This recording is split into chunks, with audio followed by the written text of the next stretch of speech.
안녕하세요. 서민 입장에서 재테크 이야기하는 서민테크입니다. 저는 7년간 회사 생활을 하다가 회사를 그만두고 파이어족으로 살고 있는 30대 후반 남자입니다. 고등학교 때부터 지금까지 살면서 느껴온 것은 보통 사람들은 어떤 문제와 상황에 대해 깊게 생각하지 않는다는 것입니다. 저는 고등학교 때 수학을 풀 때 문제가 풀리지 않으면 3, 4시간씩 고민을 해보며 이런저런 시도를 하다가 더 이상 방법이 없을 때 해설집을 보았습니다. 대학교 전공 공부할 때도 이해가 안 되는 부분이 있으면 이해가 되기 위해 이것저것 시도하느라 시간을 보냈습니다. 남들은 시험을 잘 보기 위해 공부를 했다면 저는 제 호기심을 채우기 위해 공부를 했던 것 같습니다. 그래서 공부한 시간 대비 제 성적은 그다지 좋지 않았던 것 같아요. 왜냐하면 시험에 나올 만한 것들을 집중적으로 공부를 해야 하는데 저는 그런 거 신경 안 쓰고 시험에 안 나올 수도 있는 부분까지 공부를 하다 보니 그랬던 것이죠. 하지만 지나고 보면 성적이 잘 안 나왔더라도 그렇게 깊게 공부했던 것이 제 인생에 도움이 훨씬 되었다는 걸 느낍니다. 왜냐하면 대학원이나 회사에서 느낀 것은 같은 전공을 나왔음에도 불구하고 기초적인 원리에 대해 아는 사람이 별로 없었기 때문이죠. 성적을 잘 받기 위해 외우는 식으로 공부한 사람들은 시간이 지나면 까먹거나 다양한 문제가 발생되었을 때 해결하기 어려워하는 것을 보았습니다. 그래서 당장 눈앞의 이익을 쫓아서 행동을 하다 보면 결국에는 안 좋은 결과를 나타낼 수 있다는 걸 어떻게 공부를 했냐에서도 알 수가 있는 것이죠. 저는 회사 다닐 때 연구원이었기 때문에 항상 문제를 어떻게 해결해야 되는지에 대해 생각을 하고 실천을 해야 하는 직업이었습니다. 그래서 문제가 생기면 상사들과의 회의를 통해 결론을 도출했었죠. 그러나 그 과정에서 대부분은 상사들의 얘기를 들었지만 저는 그중 80%는 잘못된 판단을 하고 있다고 생각했습니다. 왜냐하면 그들은 당장 최근의 데이터만을 가지고 결론을 도출하지만 역사적인 누적된 데이터를 가지고 결론을 도출하기 때문이죠. 회의 때는 그런 누적된 데이터까지 얘기할 수 없으니 구두로 이야기하면 사람들은 믿지 않습니다. 만약 상사들이 문제 발생했을 때마다 깊은 고민을 가지고 근본적인 부분을 볼 수 있었다면 구두로만 해도 알아차렸을 텐데 말이죠. 신입 때야 제가 생각하는 게 이상한 거고 잘못되었다고 생각을 했었습니다. 하지만 시간이 지나서 다시 생각해보면 상사 말이 틀렸고 결국 돌고 돌아서 제가 생각했던 방향대로 일이 진행되는 걸 여러 번 경험하고 나서야 제가 틀린 게 아니라는 걸 저 스스로 알게 되었습니다. 이렇게 나이가 들면서 많은 사람들과 같은 문제를 보며 해결하고자 하는 방향을 토론하다 보면 대부분 사람들은 겉만 보는구나라는 걸 알 수가 있었고 처음엔 그런 부분이 답답했었는데 이제는 그렇게 생각하는 사람이 다수인 게 당연하다고 생각이 듭니다. 그리고 다수가 나와 다른 생각을 가졌기 때문에 제가 계층 이동을 할 수 있었기에 답답한 마음 이면에 감사함을 또 느낍니다. 예를 들면 제가 보험이나 ISA 계좌, 양도세 절세는 안 하는 게 낫다고 말씀드리면 눈에 보이는 이익이 있는데 왜 하지 말라고 하냐며 이해를 잘 못하시더라고요. 저는 그 눈앞의 이익보다 눈에 보이지 않는 더 큰 이익을 위해 하지 말라고 말씀드렸던 것인데 말이죠. 그런데 그런 한두 단계 깊이 생각해보면 알 수 있는 부분을 잘 이해하지 못한다는 사람이 많다는 걸 사회생활 하면서 이미 알고 있었기 때문에 당연한 반응이라고 생각합니다. 회사에서 일 얘기할 때는 제 생각에 대해 그냥 한두 번 말하고 그만두는데 ISA 계좌에 대한 생각들이 회사 일하는 사람들이 겉만 얘기하는 주제와 비슷해서 진짜 투자로 돈 벌고 싶으면 ISA 계좌 하지 말라는 이유에 대해서 다시 말씀드려보겠습니다. 제가 2번 정도 영상을 올렸는데 2번 다 IS의 계좌에 대한 정보는 조금 틀린 부분이 있었지만 결론은 같기에 영상을 내리지 않았습니다. 근데 유튜버 부일남 대형 채널에서 김현우 소장님이 ISA 계좌는 무조건 만들라고 얘기를 하시더라고요. 많은 사람들도 절세를 할 수 있는데 왜 도대체 하지 말라는 거냐라고 의문을 가지실 수 있습니다. 의문을 가지실 수도 있습니다. 저는 2가지 측면에서 IS 계좌는 하지 말라고 말씀드립니다. 첫 번째는 연 2천만 원밖에 투자를 못한다는 것입니다. 연 2천만 원밖에 투자를 못할 정도로 저축을 못하는 현실이라면 어차피 인생을 변할 만큼의 돈을 벌지 못할 것이고 그 양도 차익에서 절세를 해봤자 큰 의미가 없다는 것입니다. 그럼 또 말을 하실 겁니다. 그럼 2천만 원 말고 나머지 금액은 일반 계좌로 투자하면 되잖아요 라고 말이죠. 계좌와 평단이 따로 놀면 집중 투자하기 어렵습니다.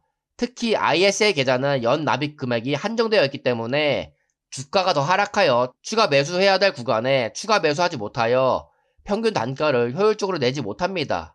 그리고 지속적으로 추가 매수할 수 없다는 환경이 만들어지면 현금의 필요성을 덜 느끼기 때문에 돈을 마련하려고 빡세게 노력하지 않을 것이고 그만큼 수익률은 저하될 수밖에 없는 것이죠.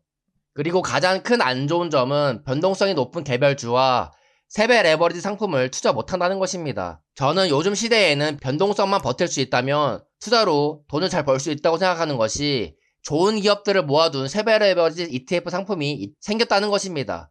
안정적이면서 높은 수익률을 챙길 수 있는 사기성 상품이기 때문이죠. ISA 계좌도 2배 지수추종 레버리지 상품이 있는데요 라고 말씀하시겠지만 실력을 키워 3배나 중소형주에 투자하는 게 수익을 극대화시킬 수 있고 절세하는 것보다 훨씬 더 좋기 때문이죠.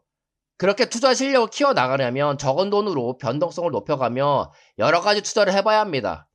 근데 그 실력을 높이려면 이것저것 하면 2, 3년이 걸리는데 절세라는 마약에 걸려 IS 계좌로 투자할 수 있는 소수의 종목에만 갇히면 그런 투자 실력을 언제 키워볼 수 있느냐인 것입니다. 물론 IS의 계좌로 장기 투자라는 걸 해봄으로써 천천히 돈을 불려나갈 수는 있겠죠. 하지만 저는 최대한 빨리 돈을 불리기 위해 해야 하는 것에 대해 초점을 맞춰 말씀드리는 것이고 우리의 인생은 짧기 때문에 어차피 투자로 인생을 변하고 싶다면 그런 방향으로 가야 한다고 생각합니다. 쉽게 말씀드리자면 IS의 계좌는 공공임대와 같은 거라고 봅니다. 공공임대하면 집세 아낄 수 있어서 돈 더 빨리 모아 집 살 수 있을 것 같지만 현실은 10년 장기 거주와 넓은 집에서 살기 때문에 거기에 들어가는 돈이 더 들고 안정감 때문에 빡세게 돈을 더 못 모은다는 것입니다. 이것은 제 생각이 아닙니다. 부일남님도 공공임대가 그럴듯해 보이지만 결국 월세 살며 빡세게 모으는 게 공공임대 사는 것보다 더 집을 빨리 마련할 것이다 라고 말씀하셨습니다. 그리고 더 확실한 증거는 저는 세배 레버리지 상품으로 수익률 300%, 500% 수익을 얻었습니다. 제가 만약 IS의 계좌로 투자를 했었으면 같은 기간에 저런 수익률과 수익금을 얻었을까요? 한번 곰곰이 생각해 보시길 바랍니다. 옛날 같았으면 제가 생각하는 게 맞는지 틀린지 자기만의 생각으로 주관적으로 판단해야 했겠지만 요즘엔 유튜브에 성공한 사람들이 많기 때문에 그들과 내 생각이 비슷한지를 알면 어떻게 생각하는 게 맞는 것인가를 객관적으로 판단할 수가 있습니다. 저도 남들과 다르게 살기 위해 열심히 부자로 가는 고통의 길을 갈 때마다 내가 생각하고 판단한 이 길이 맞는지 의심이 될 때가 있었는데 성공한 사람들의 영상을 보면서 내가 생각한 게 맞구나라는 확신과 힘을 얻으면서 생각한 대로 실천할 수가 있었습니다. 그래서 저도 제 영상을 다수를 설득하기 위해 만들지 않습니다. 저도 예전에 유튜브로 힘을 얻었던 것처럼 저와 비슷한 생각을 가진 소수의 사람들에게 힘을 드리기 위해 만드는 것이죠. 그래서 많은 사람들이 투자로 부자가 되고 싶어 하는데 그러기 위해 가장 첫 번째로 가져야 하는 것은 투자로 성공한 사람들과 같은 사고방식을 가져야 한다는 것입니다. 투자에 대한 생각뿐만 아니라 일상생활이나 정치, 경제, 모든 문제에 대해 어떻게 접근하고 대처하는지에 대해 비슷하게 생각을 가져야 한다는 것이죠. 그리고 성공한 사람들의 대부분은 문제를 볼 때 겉만 보지 않고 근본을 보려고 노력합니다. 그래서 재테크 유튜버들 중 투자로 성공한 소수의 사람들의 이야기를 들어보면 투자, 정치, 경제에 대해서 거의 유사한 생각을 가지고 있다는 걸 저도 유튜브를 보면서 많이 느낍니다. 주위 친구들이 어떤 사람들이냐에 따라 내 인생도 친구들 따라간다고 하는데 요즘 시대에는 주로 보는 유튜버가 누구냐에 따라 인생이 달라질 수 있다고 생각합니다. 그렇게 내 주위에 괜찮은 사람들로 둘 수 있으려면 나부터 세상을 제대로 볼 줄 아는 시야와 판단력이 있어야 하며 어렸을 때부터 공부를 하거나 성인이 되어서는 회사일 또는 평소 일상 문제에 대해 깊게 고민해 본 사람이 그런 능력을 가질 수가 있습니다. 그런 사고하는 힘이 부족한 사람이시라면 많은 책을 읽고 성공한 사람들의 이야기를 들으며 사고방식을 개선하셔야 합니다. 그래서 누가 저한테 투자로 돈 벌려면 뭐부터 해야 되냐고 물어보신다면 지금까지 말씀드렸듯이 깊이 사고하는 힘을 길러라 라고 말하고 싶은데 이 부분은 살아왔던 방식을 완전히 바꿔야 하기 때문에 말을 아꼈지만 자본주의 세상에서 살아가기 위해 필요한 부분을 솔직하게 말씀드려봤습니다. 열심히 사는데 인생이 바뀌지 않는 원인을 몰라 답답함을 느끼시는 분들이나 남들과 다른 방향으로 부자로 가는 길로 살고 있는데 이 길이 맞는지 아리송하시는 분들께 도움이 되셨으면 좋겠고요. 영상을 여기서 마치겠습니다. 감사합니다.